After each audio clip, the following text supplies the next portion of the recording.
তোমার ওয়াই 12:35 মিনিটে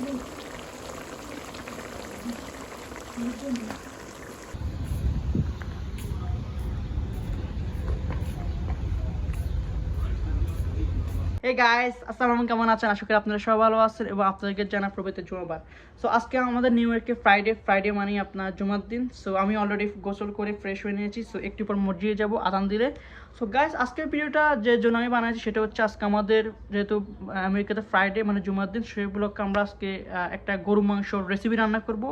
সো গরু মাংস রান্নাটা হচ্ছে যাচ্ছে সম্পূর্ণ আপনার নতুন পদ্ধতিতে। এটা কিন্তু আপনার যেমন তেমনভাবে গরু মাংস রান্না না, এটা একটা নতুন পদ্ধতিতে ভাবে আমরা তৈরি করতে যাচ্ছি। সো ওই জিনিসটা তোমাদের সাথে শেয়ার করবো আজকের ভিডিওতে। সো আমি আর বেশি দেরি করবো না। সো চলো আমাদের পক্ষে ভিডিও শুরু করা যাক। আর শোনো, ভিডিও যদি তোমাদের সাথে অবশ্যই ভালো লাগে অবশ্যই লাইক কমেন্ট সাবস্ক্রাইব শেয়ার করবা, এগুলো করতে ভুলবো না। তো চলো আজকে আমাদের এই জুমার দিন, পবিত্র জুমার দিন আমেরিকাতে ব্লগ শুরু করা যাক। Let's go. সো গাইস, তোমরা এখন দেখতে পাচ্ছ যে আমরা এখানে একটি পাতিলের উপরে তোমার গরু মাংসগুলোকে মশলা দিয়ে রেডি করা হয়েছে। সো এখানে আমরা আজকে যে মশলাগুলো ইউজ করেছি তা হলো মরিচ, হলুদ, লবণ, পেঁয়াজ, গরম মশলা, জিরা, ধনিয়ার গুঁড়া, এলাচি, দারচিনি। সো যেহেতু আজকে আমাদের নিউ ইয়র্কে তোমার শুক্রবার জুমার দিন, ওই কারণে আমরা আজকে এই নতুন স্টাইলে গরু মাংসগুলো রান্না করতেছি। সো তোমরা দেখতে থাকো আমরা পরবর্তী কী করি।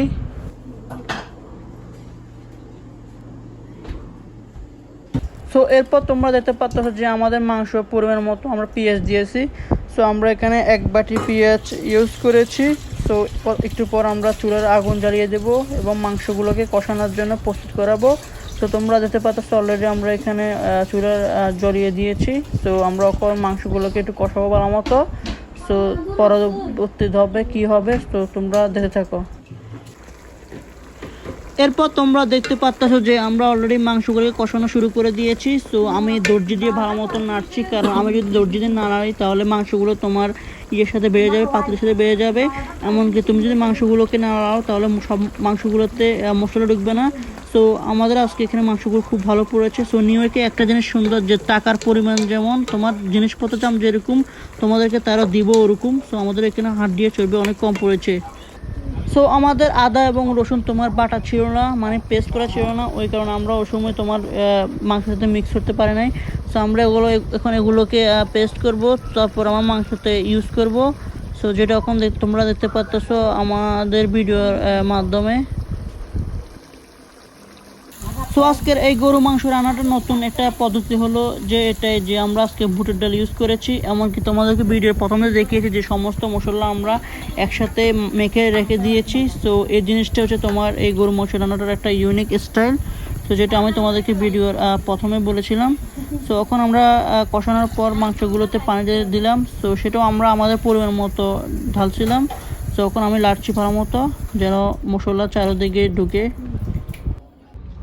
সো আমি অলরেডি বেরিয়ে পড়েছি জুমার নামাজ পড়ার জন্য।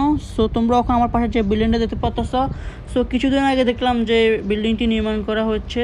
সো অলরেডি বিল্ডিংটা তোমার বাড়া হয়ে গিয়েছে। সো চলো যাই নামাজ শেষ করি, জুমার নামাজ। সো তোমরা এখন আমার সামনে যে মসজিদ দেখতে পাচ্ছ, সো আমরা ঈদের নামাজ এবং রেগুলার নামাজ তোমার এখানে পড়ি জুমার নামাজ সহ। সো আমি এখন বাড়িতে ফিরলাম জুমার নামাজ শেষ হওয়ার পর। আজকে বাইরে প্রচণ্ড গরম, তোমাদেরকে আমি বলতে পারবো না আমেরিকাতে এত যে গরম পড়ে আমি এটাই প্রথম দেখছি। সো তোমরা দেখতে পাচ্ছ যে আমাদের গরু মাংস এখনও রান্না হচ্ছে চুলার উপর। সো যেহেতু এটা গরু মাংস, সো গরু মাংস কষাতে একটু তোমার দেরি হয়। সো এটা স্বাভাবিক, এটা আমি এবং তোমরা সবাই জানো। সো আগুনটা মনে হয় বেরিয়ে দিয়েছে। সো হোক, তারপর গরু মাংস হওয়ার পর তোমাদেরকে আমি আর একটা ভালো করে রিভিউ দিব। সো গাইস, তোমরা দেখতে পাচ্ছ যে আমি অলরেডি ভাত নিয়ে ফেলেছি আমার জন্য। সো আর এটা হচ্ছে আমাদের গরু মাংস আর বুটের ডাল রান্না। সো তোমরা দেখতে পাচ্ছ আমাদের রান্না অলরেডি কমপ্লিট হয়ে গেছে। সো এখন আমি গরম গরম পরিবেশন করব এবং তোমাদেরকে দেখাবো। সো তোমরা এনজয় করো আমার এই ভিডিওটা।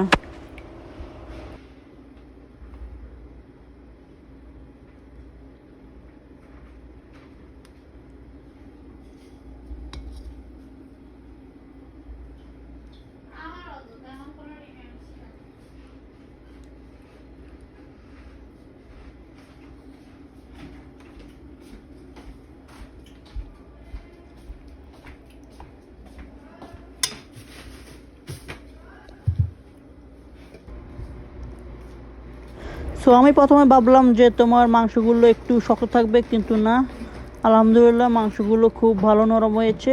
সো এখন আমি গরম গরম পরিবেশন করব। সো তোমরা দেখতে থাকো।